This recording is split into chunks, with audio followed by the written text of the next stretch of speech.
The road was long, flat, and humming. It stretched for miles across the dry heart of nowhere, a ribbon of cracked asphalt threading through empty fields, forgotten barns, and the occasional rusted truck that hadn't moved since the last presidential term. Dust rose behind a beat-up pickup, moving slow enough to let the wind speak. Inside the cab, Chuck Norris sat in silence. Window half-cracked, eyes forward, not chasing anything, not running from anything, just moving. It was how he stayed clear, how he listened to the world, how he found the places where silence was loudest. He didn't plan to stop, didn't need gas, didn't need food, but something in the air changed as he passed the wooden sign that said, "Welcome to Sandridge, Pop 1794. He slowed, not because he meant to, because he felt it. That shift, that tiny ripple under your skin when a place isn't what it looks like. He pulled off the main road, rolled into a dusty parking lot next to a weather gas station and diner combo. The neon open sign flickered, buzzing like it had forgotten how to shine properly. Chuck killed the engine, stepped out, and the wind stopped, just for a second. Inside, the bell above the door jingled with that forced cheerfulness only small-town diners seem to keep alive. A man at the far booth looked up, then down. A woman behind the counter half smiled, then disappeared into the kitchen. Chuck stepped in, boots soft against faded tile. He didn't scan the room like a threat. He just looked once, and he saw everything. 3 booths, 1 bar counter with 5 crack stools, a cooler humming too loud in the back.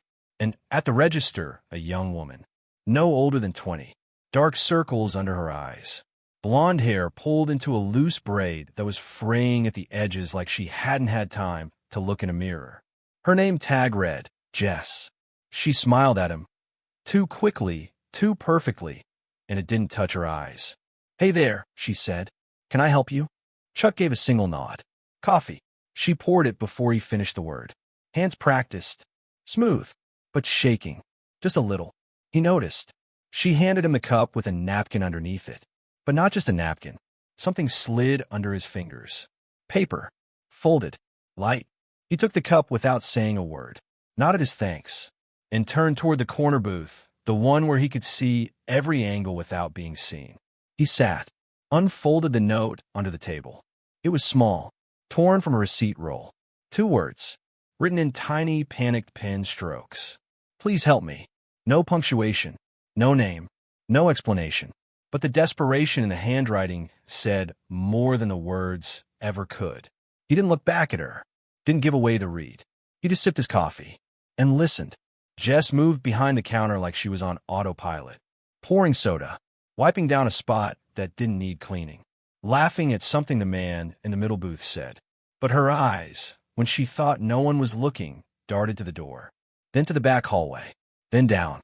She was cornered, not physically, but trapped. Chuck took another sip. The coffee was cheap, burnt, but warm. He didn't care about the taste. He cared about the temperature. How it was the only warm thing in a place that felt cold despite the heat. The bell above the door jingled again.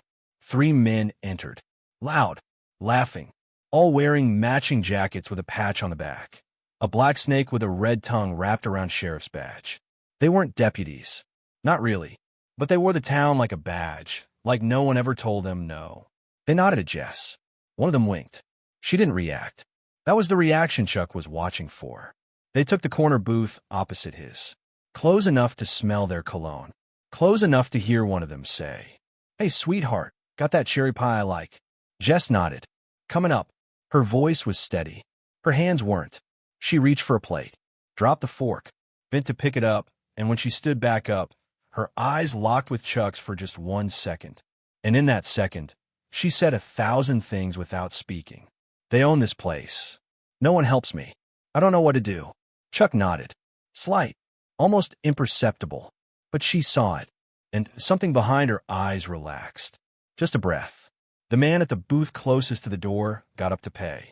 Chuck watched him closely, not because he looked dangerous, because he looked like he wasn't supposed to look afraid, and yet his hand trembled as he pulled out his wallet. Jess gave him his change. He left quickly, didn't say goodbye. The 3 men laughed again. One of them slapped the table hard enough to make Jess flinch behind the counter. Chuck saw that too. The man leaned forward, dropped his voice. Heard you were thinking about leaving town, Jess. Her smile froze. Nope, she said. Just gossip. He nodded slowly. Hope so. You know what happens to girls who lie. Chuck didn't move. Didn't blink. Just finished his coffee. He stood, left a 5 on the table, and walked toward the door. He didn't stop. Didn't look back. The men barely glanced at him. Just a traveler. Just another pair of boots. The door jingled. Chuck stepped outside into the sun and disappeared behind the gas station. Not gone. Just waiting. Because when a girl slips you a note that says, please help me, you don't walk away. You wait until the night comes. Until the town sleeps. Until the snakes forget they were being watched. And that's when you strike. Chuck didn't leave. He never intended to. The people inside that diner thought he was gone. Just another drifter stopping for coffee and moving on. But Chuck wasn't the kind of man who walked away from a silent scream. He didn't drive off. He moved to the far end of the parking lot, leaned against the corner of the gas station, and let the sun dip just a little further behind the hills. Then he waited. From that quiet vantage point, he could see the whole front of the diner. The flickering sign. The corner booth where the men in the jackets were still laughing. Just behind the counter, her movements slower now, heavier. Every once in a while, she'd glance toward the door, not expecting help, just hoping the world outside might be different. It wasn't. Not yet. Small towns had a way of hiding things in plain sight. They painted over their cracks with charm and charm with silence. Chuck knew this well. He'd been to towns like this before. Places where nothing bad ever officially happened, but fear clung to the air like the humidity, constant, invisible, suffocating. Sandridge was no different. The place smiled too much. People waved too fast. No one made eye contact for longer than a breath. And that meant only one thing. Everyone knew. Whatever Jess was caught in, this town was part of it. As the sky turned orange, Chuck moved quietly toward a row of hedges bordering the lot. From behind them, he spotted a back alley leading to the rear of the diner. 2 dumpsters, a locked door, a broken camera with a blinking red light that was just for show. He waited. 5 minutes. Then 10. The back door opened. Jess stepped out, carrying a trash bag and a look that said she hadn't slept in a week. She paused, looked left, then right, then whispered, I saw you didn't leave. Chuck stepped forward from the shadow like a ghost the darkness had agreed to release. Didn't plan to. She flinched at first, then steadied. If they see you back here, They won't. Jess looked at the door, then back at him. You read the note? He nodded. I didn't know who else. Her voice cracked. There's no one. My mom's gone. My dad, well, he ain't been one in a long time. Chuck waited. Let her speak. It started when I was 17. My boss, the guy who owns the diner, he said I owed him for the job, the apartment he let me rent, everything. It got worse when I tried to leave. She pulled up her sleeve.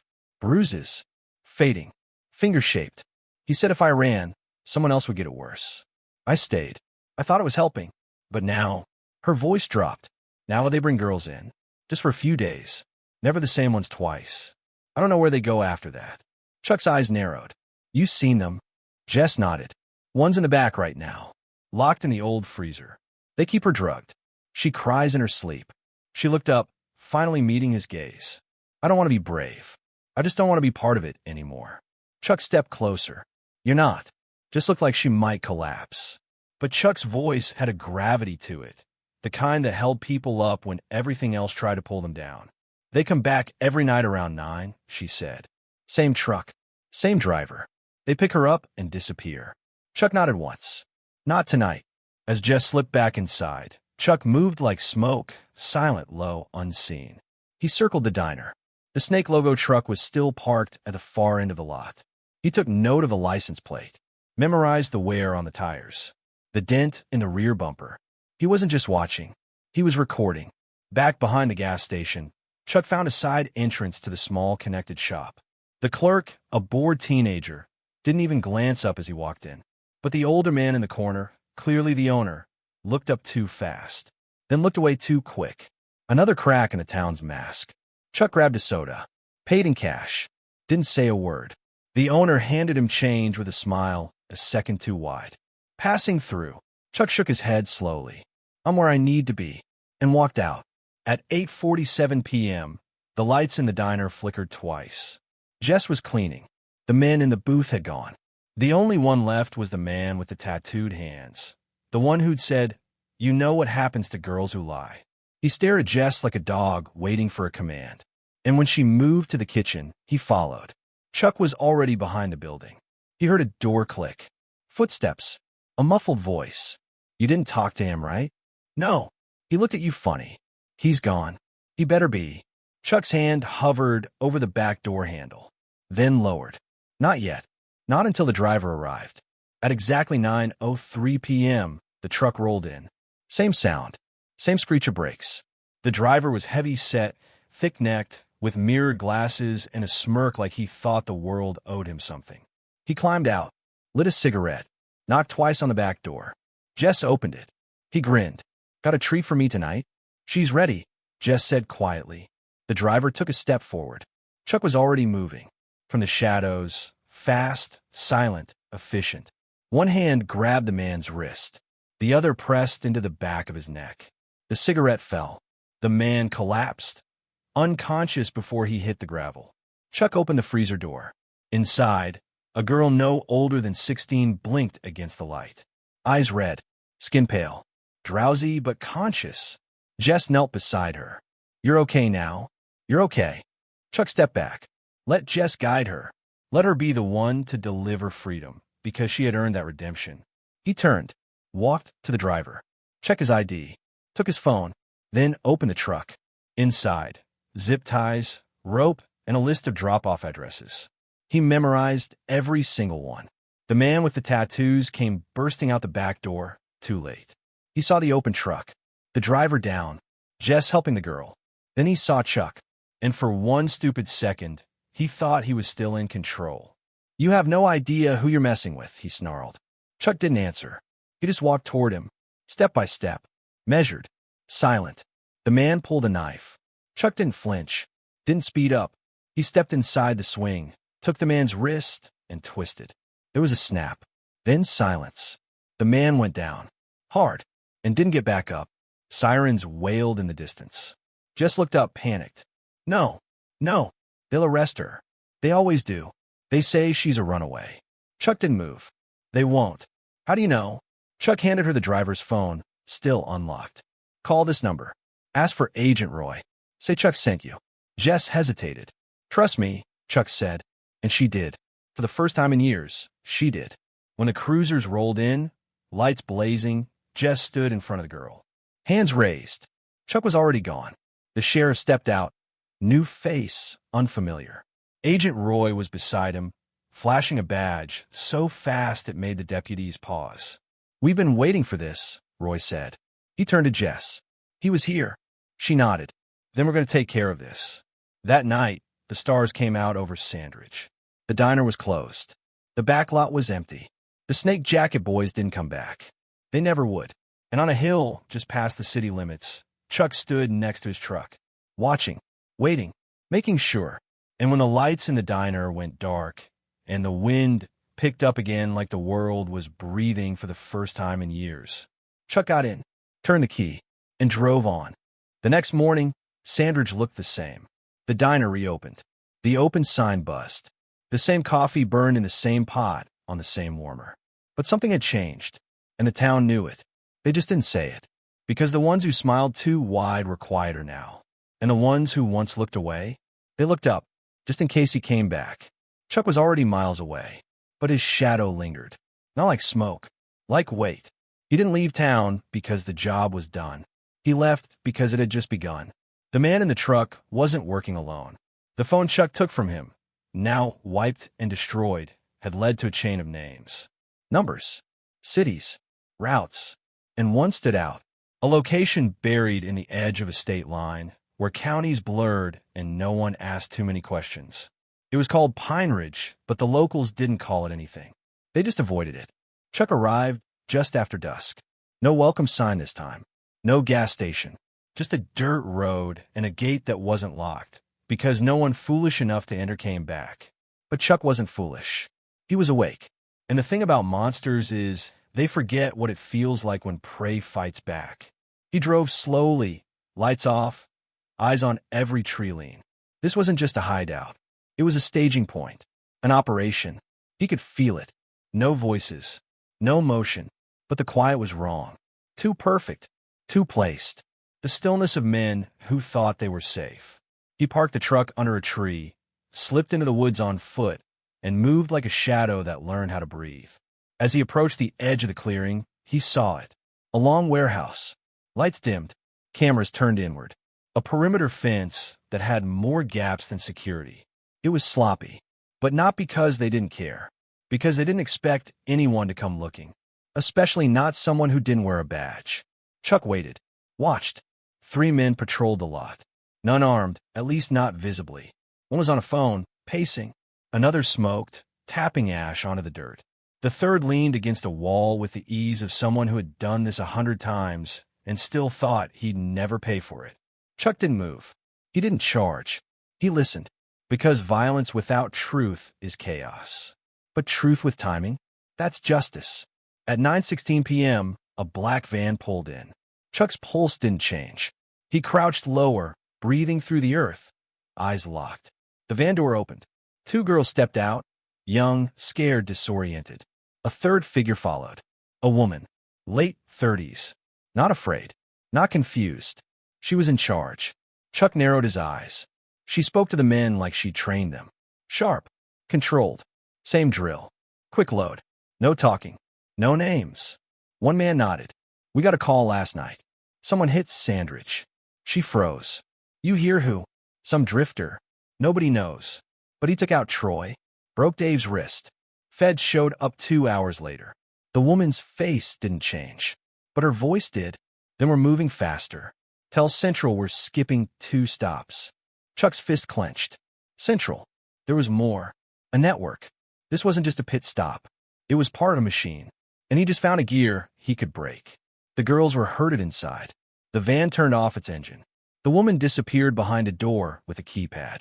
Chuck exhaled once. Then moved. He circled to the blind side. Avoided cameras. Found the maintenance panel near the rear. Wires exposed. Unsecured. He pulled the green one. Lights flickered inside. The man with the cigarette cursed. Power again. Go check it. Bad move. The smoker moved toward the back, muttering. Chuck waited until he passed the corner. Then grabbed. A twist. A hit. Quiet. The body folded against the wall without a sound. The second man leaned inside the van, swearing. Chuck grabbed him from behind, slammed the door against his face, and dragged him out of sight. 2 down. 1 inside, and the woman. He wasn't done yet. Inside, alarms blinked yellow, not red. Systems glitched. Lights stuttered. It was enough. Enough to trigger suspicion, but not panic. Enough to move people, to create space. He slipped in through the back. Dark hallway. 2 doors. The first opened to a storage closet. The second to a cold room, poorly insulated. Inside, a dozen girls. Some sitting, some standing, some staring blankly, as if hope was a language they hadn't heard in a while. Chuck didn't speak. He just nodded, and they knew. The last man entered from the side door and saw him. He pulled a gun. Too slow. Chuck stepped forward, disarmed him, and planted a knee into his chest hard enough to knock the wind out of the room. The girls didn't scream. They didn't cheer. They just stood, watching, because they knew what justice felt like, even when it was silent. Chuck moved toward the control room. The keypad, still warm from her hand. He entered. The woman inside turned sharply. Eyes sharp, gun drawn. But even she paused when she saw him. Like her instincts couldn't make sense of the man in front of her. Who the hell are you? Chuck looked around the room. Screens. Routes. Numbers. Evidence. No one you expected. She raised the gun. Too late to be a hero. Not too late to be a consequence. She fired. Once. He moved. The bullet missed. She fired again. Too late. He was inside her space. Hand on her wrist. Gun to the floor. Her breath ripped from her lungs by the sheer force of the grip that said, "You don't own anything anymore." She collapsed. He stood. And for a moment, the whole warehouse was quiet again. But this time, it wasn't hiding anything. He called Agent Roy, dropped the location, then walked out as the girls followed behind him like shadows reclaiming the light. No speech, no announcement, He didn't need it. They were safe now, because Chuck had walked into the dark, and the dark had blinked. As Chuck walked down the dirt road, a new van passed him going the opposite way. Not part of the network, just a father and daughter returning from a road trip. The girl looked at him through the window. He nodded once. She smiled. The father drove on. But when he looked in the rearview mirror, Chuck was gone. The compound in Pine Ridge was empty now. The warehouse stood open like a mouth that had lost its hunger. Inside, the air still held the echo of footsteps, girls walking out into freedom, unsure if it was real. The lights were dead. The cameras blinked like dying eyes. And the storm rolled in. Thunder, then rain. Heavy and cleansing. It didn't wash away what happened, but softened the scars. Just enough. Chuck didn't stay to give statements. Didn't shake hands when the agents arrived. He just handed over the phone with the routes, pointed to the files on the table, and walked. Agent Roy watched him go, hat dripping with rain. "You ever gonna let us help you?" he called out. Chuck paused, halfway to his truck. "You are helping me. Just don't stop." Then he drove, and didn't look back. The roads were wet, the sky the color of bruises. But Chuck's hand stayed steady on the wheel. He wasn't chasing leads now. He was following the silence. Because silence is where people hide. And sometimes where they're buried. Back in Sandridge, the diner sat dark again. Not closed, just paused. Jess hadn't come in for her shift. No one blamed her. But people whispered anyway. Because it's easier to talk than to change. And Sandridge wasn't ready to change. Not yet. Jess sat in the small motel room Chuck had paid for with a $100 bill and no name. She hadn't slept. The girl they'd saved, her name was Sarah, had left with the agents. Safe. Protected. But Jess still shook when she thought about the look in the driver's eyes. Like he wasn't afraid of jail. Because jail was temporary. The network was deeper than any sentence. And Jess was still afraid. There was a knock on the motel door. She froze, then opened it slowly. Chuck stood in the rain, a duffel over one shoulder, a calm in his face that didn't match the storm. She stepped back to let him in. He didn't sit, didn't dry off, just looked around once. "You packed?" She nodded. One small bag sat on the bed. "Where should I go?" "You have family?" "A cousin in Colorado. Haven't talked to her in years." "Call her." "What if she won't?" "Call her anyway." Jess sat on the bed. Looked down. "They said I could testify. Be part of the case. Do you want to?" "No. I want to forget. But I don't think I can." Chuck finally sat. His voice was quiet. "You won't forget. But forgetting isn't healing.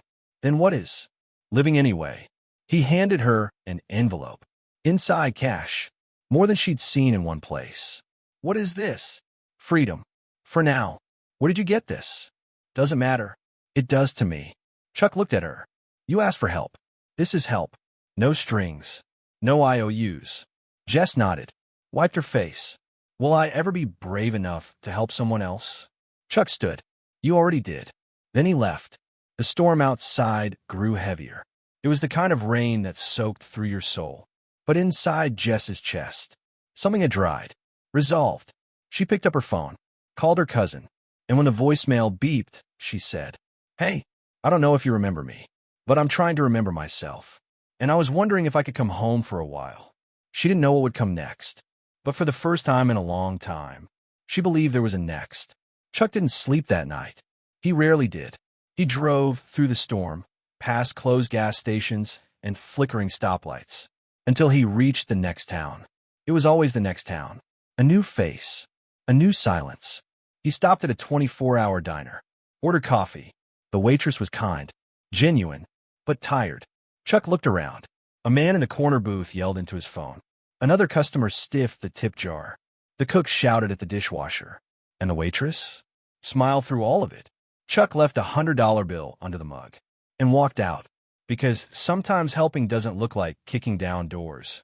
Sometimes it looks like giving someone a reason to believe they're seen. That night, Jess boarded a Greyhound to Colorado. She didn't sleep much either, but she didn't cry. She watched the dark blur past the window and whispered, "Thank you." She didn't say his name. She didn't need to, because the man who had walked into her hell and burned it down was already a legend. At a bus stop 3 states over, a different girl slipped a stranger a note. 2 words. Familiar words. "Please help." The man looked up. Not Chuck, but a man with a quiet look. A strong jaw. A steady presence. He nodded and stood, because sometimes legends don't stay, but they spread. The sun broke through the clouds as Chuck rolled into Ravenhill.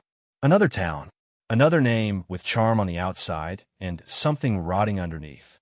He didn't need a map to feel it. Ravenhill smiled too wide, spoke too fast, hid too much.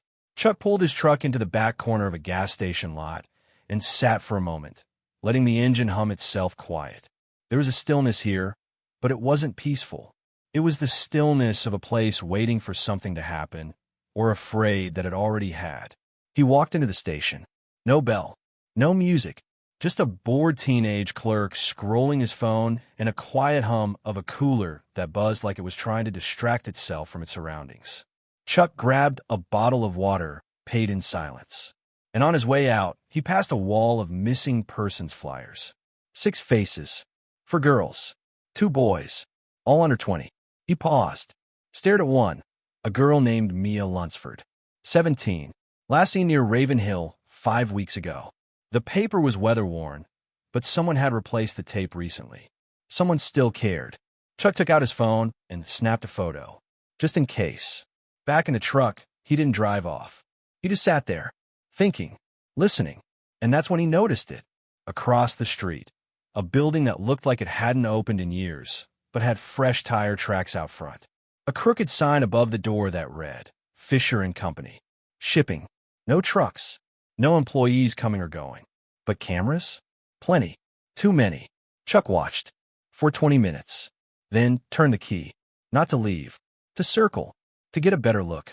Behind the shipping company was a gravel road that led to nowhere. Or so it seemed.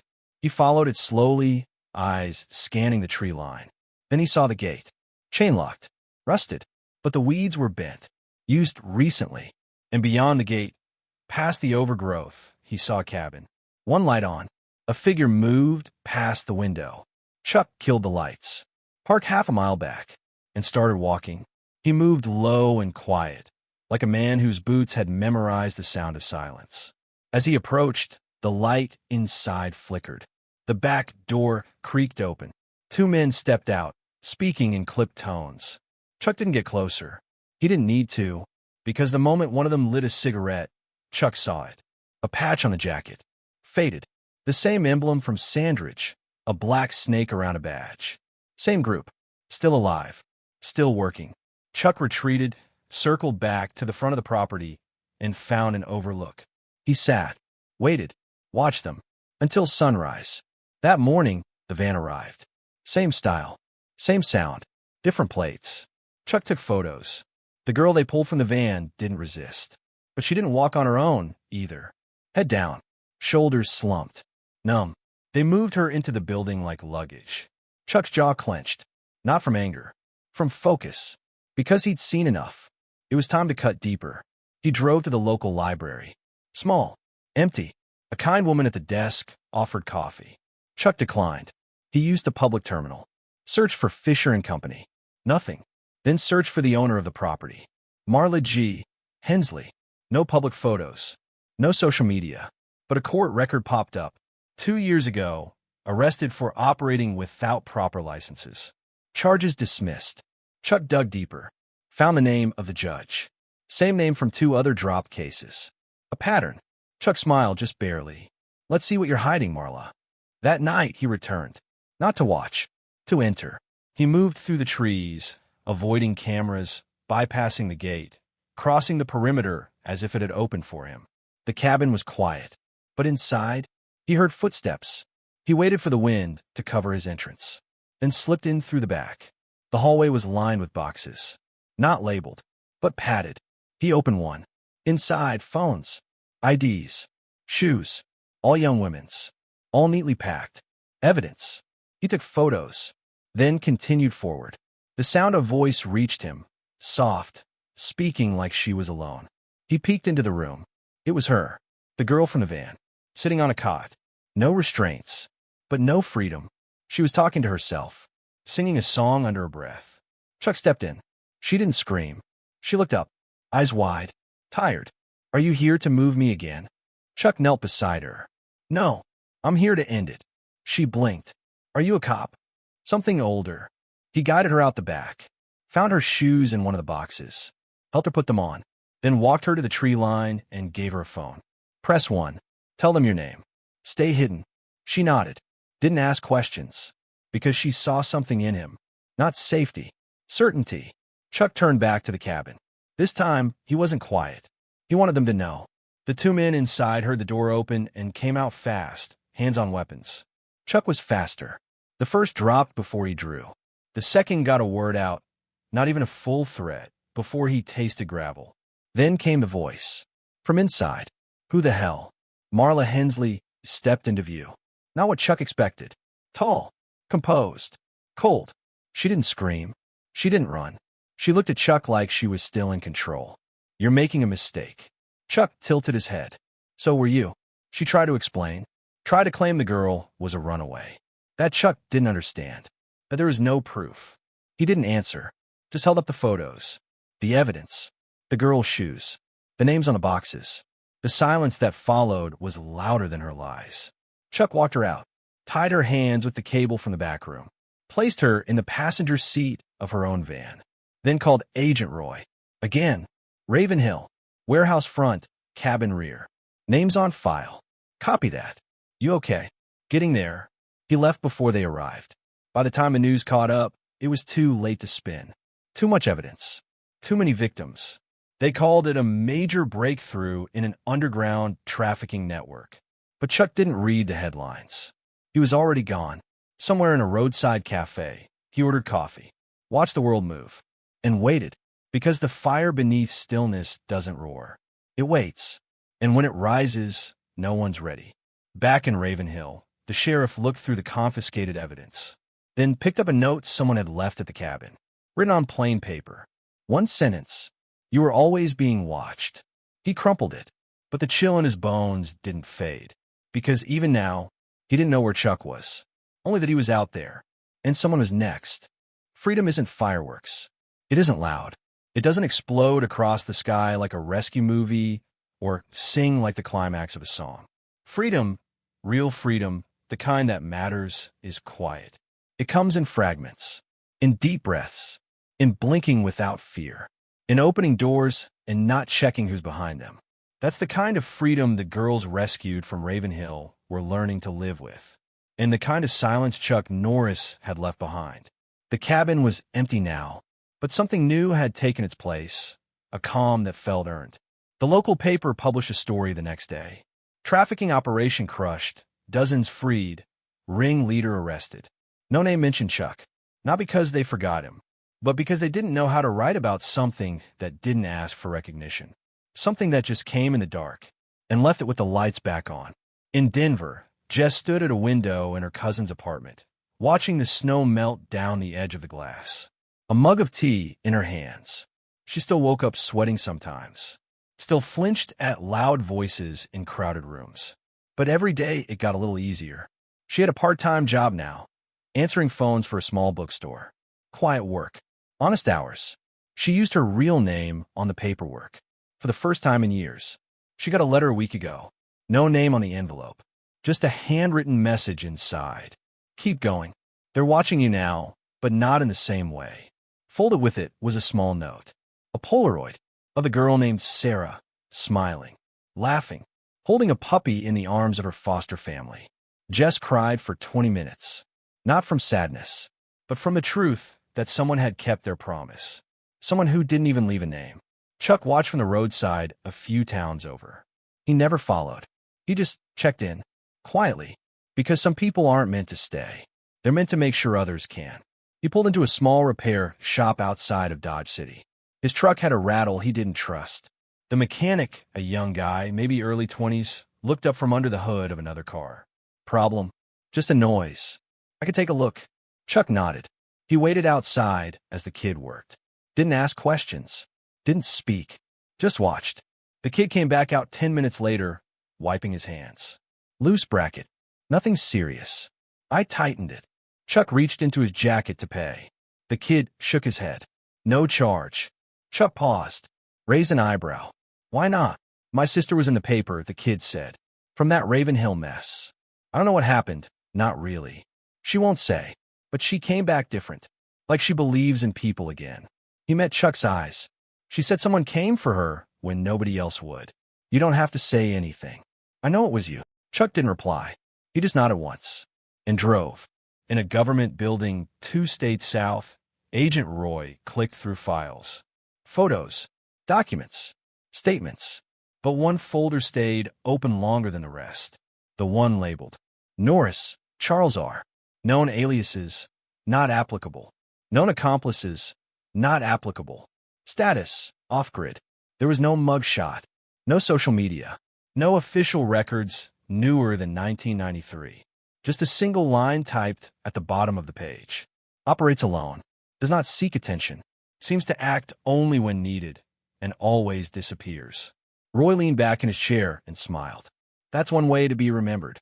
In a halfway house in Phoenix, the girl from Ravenhill, Mia Lunsford, wrote in a journal by flashlight. She wasn't used to lights yet, or locked doors that were locked for her, not against her. But she was writing again, about the man who knelt in front of her without asking questions, about how he didn't rescue her. He reminded her she deserved to be rescued. She ended the page with a single word. Alive. Chuck stopped for gas outside a desert town, so small it didn't have a name on the map. The station had one pump, an old vending machine that still took quarters. Inside, the clerk was watching a dusty TV screen showing the news. When Chuck walked in, the man didn't look up. Can you believe this world? The man said, not unkindly. It's always on fire. Chuck looked at the screen. Another scandal. Another politician shouting. Another crowd angry. He looked back at the man.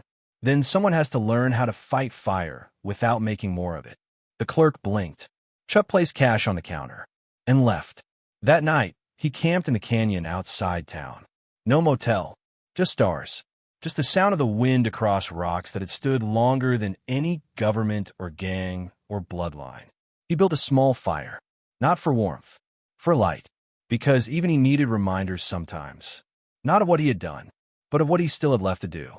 In the morning, there was a noise in the brush. He didn't move. A coyote stepped into view. Thin, watching. Chuck tossed the last of his jerky toward it. The coyote sniffed, ate, then stared at him for a long second, like it recognized something, then vanished. Chuck packed his things, rolled up his blanket, doused the fire, and when he looked back at where it had burned, there were no flames left, just ashes, but the ground was warm. In a diner halfway across the country, a waitress poured coffee into a chipped mug. A man at the counter, shaking hands, watery eyes, watched the door. And then it opened. Boots stepped in. Dust clung to denim. A shadow across the floor. The waitress froze. The man gasped. The stranger tipped his hat and sat, because someone had left a message behind the register the night before. He's coming. Just wait. And now, he was here. The diner sat on the edge of a highway that no one used unless they were avoiding something. It was called Earl's, a name that meant nothing, no history behind it, just paint fading on a sunbaked sign. Inside, the air was thick with grease and stories no one told anymore. The kind of place where locals didn't ask names and strangers didn't stay long. At least, not until today. Because today, Chuck walked in, and everything changed. The waitress was young, nervous. She wore a smile like it was stitched on too tight. The old man at the counter trembled when he saw Chuck. Not from fear, from memory. He started but couldn't finish. Chuck just nodded and took a seat. The waitress poured coffee automatically, hands shaking so badly the cup rattled on the saucer.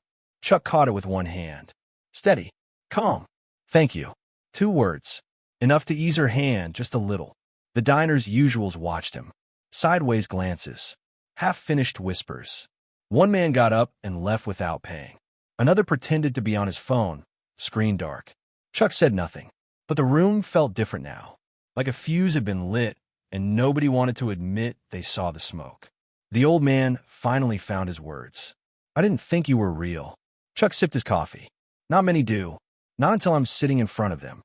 They said after Ravenhill, you vanished, that you were done. Chuck looked at him. I don't stop. I just pause. The waitress returned, quietly placing a plate of eggs and toast in front of him. Her hand brushed the edge of his and flinched. Chuck caught her wrist gently. "You okay?" She hesitated, looked toward the back, then down. "No." The door opened. A man in a pressed shirt and sharp boots stepped in. He didn't belong. He wasn't local.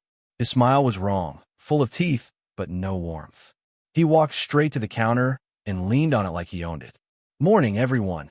Nobody responded, except Chuck. He turned his head just slightly. The man noticed. "Well, what do we have here?" he asked. "You don't look like you're from around here." Chuck didn't respond. "You staying long?" Still silence. "I asked you a question." Chuck finally spoke, and I chose not to answer. The man's smile faded. He stepped closer. "You think you're tough?" Chuck sipped his coffee again. The man turned to the waitress. "You okay, sweetheart?" She froze. Didn't answer. "That's my niece," the man said, to no one in particular. "Moved her out here last year. Got her a job. Got her set up. And now this old drifter's asking questions." Chuck looked up, slowly. "You're the reason she's not okay." The man's jaw tightened. "You don't know a damn thing about this town." Chuck stood. "I know enough." It happened fast. The man reached for his belt. Not a gun, just a radio. But Chuck had already stepped forward, closing the space between them in half a second. A hand on the chest. A twist of the arm. The man was on the floor. No shouting. No fight. Just a single, broken illusion. The illusion of control. Then the kitchen door burst open. 2 more men entered. Heavy set, rough, carrying more threat than skill. They paused when they saw Chuck. But they moved anyway. The first lunged. Chuck sidestepped, caught his shoulder, and drove him into the booth. The second swung a wrench. Chuck ducked, grabbed his wrist, disarmed him, and dropped him with a clean elbow to the ribs. The room was silent again, except for the old man at the counter, who muttered, "Damn, it's really him." Chuck turned to the waitress. "You don't have to stay here." She looked at him, then at her uncle, groaning on the floor, then at the other men, unconscious. "I don't have anywhere else to go." Chuck reached into his coat, pulled out a folded envelope. "You do now." Outside, the sheriff's cruiser rolled into the parking lot. Chuck stepped out before the siren even chirped. The sheriff climbed out slowly, hands up but not afraid. "We've been getting reports. Said someone matching your description was asking questions." Chuck said nothing. "We're not here to arrest you," the sheriff added. "We're here to help." Chuck raised an eyebrow. "Since when?" "Since your last stop. Since you made it impossible for anyone else to pretend." Inside, agents were already speaking to the waitress. The old man was giving a statement. The men on the floor groaned. The uncle swore and tried to stand. But Chuck was done. He walked out, past the lights, past the law, back into the dust. The waitress ran out after him. "Wait." He paused. She handed him back the envelope. "I can't take that." "You can," Chuck said, "because you're going to need it for the next girl who doesn't know what to do." She swallowed hard, then nodded. "Thank you." Chuck gave the faintest smile. "Just remember, the first chain you break is the one that tells you you're alone." He walked away, didn't look back, didn't wait for applause, because the reckoning wasn't for him. It was for everyone who had been too afraid to say anything, until silence walked in and made noise impossible. In a courthouse in a nearby county, the judge who once dismissed every trafficking case adjusted his tie in the mirror. Behind him, a voice spoke. "You use the law to protect monsters." The judge turned, saw nothing, but a note had been slipped into his briefcase. 2 words, "We know." And on the courthouse steps, a man in denim, hat low, boots steady, walked away into the morning sun. Because the reckoning was just beginning. The sky was clear that morning, not just in weather, in feeling. As if, for the first time in a long time, the weight above the world had been lifted, even if just a little. In a small town Chuck had just left behind, people walked a little slower, smiled a little more honestly, locked eyes for longer than they used to. Not because they were braver, but because fear wasn't holding the leash anymore. Back inside Earl's diner, the waitress stood behind the counter alone. Her uncle was gone, the other men taken by agents. Her apron was clean for the first time in weeks. She opened the envelope Chuck had left again, even though she'd already counted the cash twice. But it wasn't about the money. It was about what else was inside. A folded napkin, the same kind she used every day. On it, scrawled in ink, were 5 words. Help someone. Like you asked. She smiled. Not out of relief. Out of recognition. In a town 3 states east, a battered van pulled into a rest stop. Inside sat a woman in her 30s. Nervous. Eyes darting. Her daughter, maybe 7 years old, hugged a stuffed bear tight, legs swinging off the edge of the seat. They were running, but they didn't know where they were going. The woman stepped out to stretch. She didn't notice the man leaning by the vending machine at first, until he spoke. You need help? She froze, then turned. Chuck stood, arms crossed, gaze steady, no threat in his stance. Only truth. How do you know that? She asked. Because I've seen that look, and I know a runaway when I see one. The woman hesitated. We're not criminals. Never said you were. She looked down. There's a man looking for us. He won't find you here. She didn't ask how he knew, but she took the envelope he handed her, and when she opened it, it wasn't just money. It was a name, an address, a number to call, and a line. Tell them Chuck sent you. Back in Sandridge, the first girl he'd saved, Jess, was sitting in a school gym. Not as a student, as a guest speaker. She'd said no a dozen times.